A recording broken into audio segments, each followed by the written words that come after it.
In his latest speech, Hezbollah's Secretary General Said Hassan Nasrallah furiously hinted at the remarks made by Qatar's PM in the Arab League's urgent session on Gaza when he described Arabs as helpless sheep vis-a-vis the Israelis. Whoever sees himself as a sheep can only refer to himself, but no one has the right to claim that Arabs have become sheep. In Palestine, Lebanon, and many countries in the Arab world, there are lions and heroes.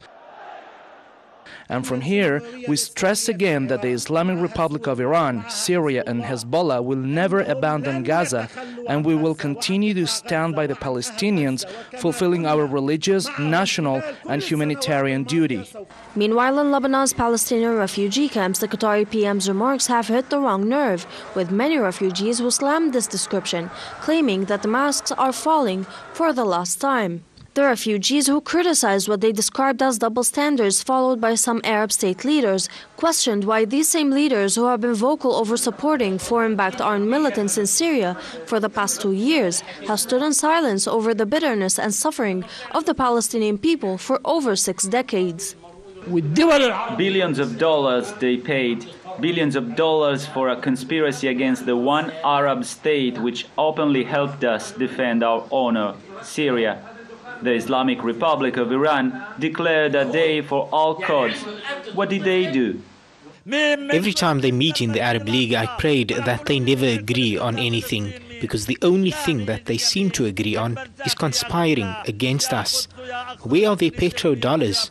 Are they armies for display only? Here in Lebanon, the refugees seem to have put their lives on hold, flipping from channel to channel to get the latest scoop on what's going on across the fence is the day-to-day program of hundreds of thousands of Palestinians who are waiting for that silver lining that could have them back in their homeland Palestine sooner than they'd imagined. My faith has been restored. I have so much belief that when I die, I will be buried in Palestine, in my land.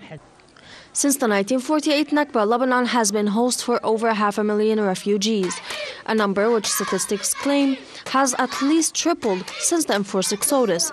Though now with the new formulas the Palestinian resistance movement has imposed on the Israelis of becoming a deterrent force and of targeting Israeli cities for the first time in history, the return of these refugees seems to be closer than ever.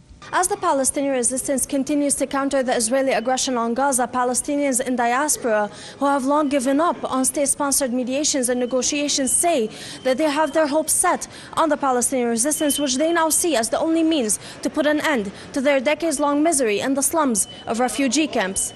Al-Taf Ahmed, Press TV, Beirut.